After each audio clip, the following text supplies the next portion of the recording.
ছোলার ডাল রান্না হচ্ছে। টমেটো, জিরে লঙ্কা জিরে ফোড়ন দিয়ে আদা দিয়ে ডাটা তেলের উপর দিয়েছি, দিয়ে এই টমেটো ছোলার ডাল রান্না হচ্ছে। আর এই যে মোচা ঘন্ট আর আলু কাঁকড়ি ভাজা, আর এই যে ভাত হচ্ছে।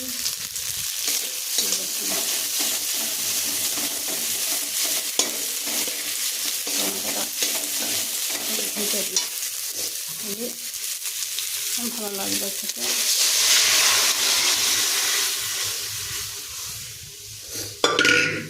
ডাল,